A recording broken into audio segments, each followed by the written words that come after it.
Regenerative medicine and the cell danger response.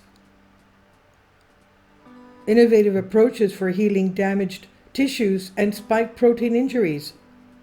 The story at a glance. Cells in the body are always at a different level of healing and stress.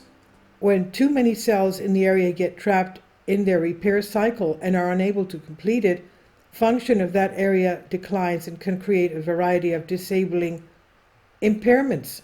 And cells trapped in their repair cycle, the cell danger response, or CDR for short, are often the first weak link in the body that fails.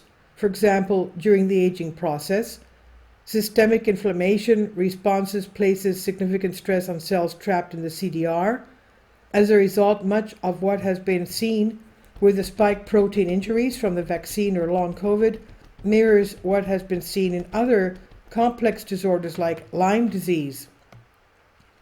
Regenerative medicine restores non-functional tissue by initiating the cellular repair cycle and resolving frozen repair cycles. And because of this, many of the tools that the regenerative medicine specialty has refined over decades for repairing non-healing injuries can also be applied to the understanding and treatment of debilitating inflammatory disorders.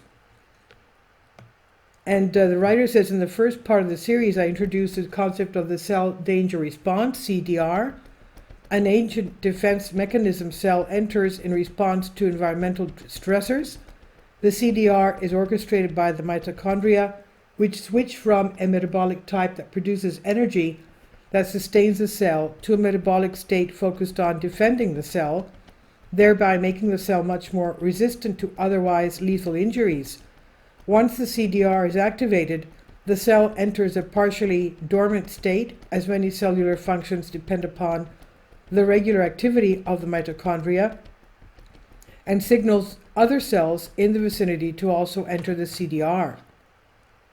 Ideally, the CDR should process through 3 phases, with the third, CDR3, being where the cell regenerates with the body and then terminate. Unfortunately, it often fails to do so, leaving the cell in a chronically impaired state where they are disconnected from the body.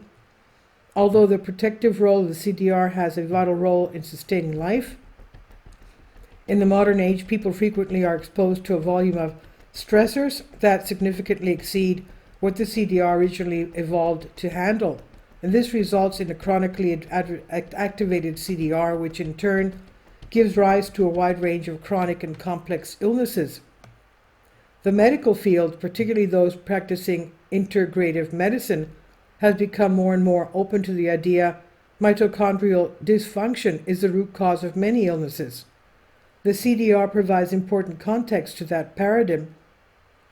It illustrates mitochondrial dysfunction is not something that just happens and needs to be treated with supplementation. Instead, it often needs to be viewed as an adaptive response, and to treat the mitochondria dysfunction, the CDR itself must be the focus of treatment. My focus was drawn back to the CDR after I realized that most effective treatments I had found for spike protein injuries, within minutes they created a dramatic shift in the well-being of the patient, in some cases restoring functionality which had been lost for months, worked by either repairing the zeta potential of the body or treating the danger response. In turn, I've come to believe that these are 2 primary issues in patients with spike protein injuries from vaccines.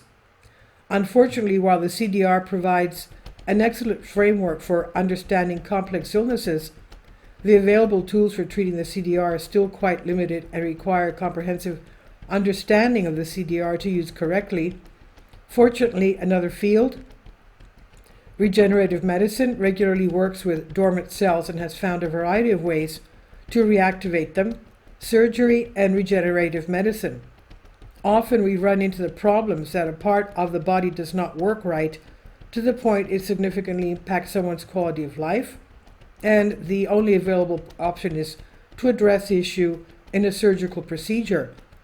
Unfortunately, surgeries often fail to fix the issue or only offer a temporary alleviation, and in many cases have significant complications that are much worse than the original issue.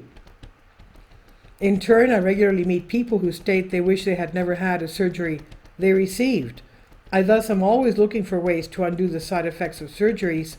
Unfortunately, many are permanent, seeking out competent surgeons to send patients to. There is immense variability in outcomes depending on who does the surgery, and questioning which surgeries are necessary to provide a net benefit to the patient. Some of the complications from surgeries are very easy to recognize: chronic spinal pain, worsening after a spinal surgery, but many others are far more subtle and difficult to recognize. For example, over the years, we've noticed one function of the appendix is to keep cells out of the CDR, and as a result, we've observed autoimmune disorders. Hence, in the thyroid, onset after appendectomies and a gradual decline in the functionality of the body, matching that seen in aging as more and more cells enter the CDR. I have had an appendectomy. I hope I don't have all these problems. So he says, note, I believe the risks of many surgeries greatly outweigh their benefits. I very much support certain ones, laminectomies for a spinal nerve being compressed by bone, for example. Conversely, there's a wide range of issues with what surgery does to the body that few people, including most surgeons, are even aware of.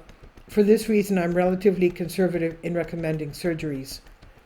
And now, going down to the electrical or ion stimulating tissue. The method was pioneered by orthopedic surgeon Robert Becker to heal non-healing tissue and bone. And this is a very big article ago, that there are two ways regenerative medicines can be practiced: as a protocol-based approach, where regenerative therapy is directly administered to an injury.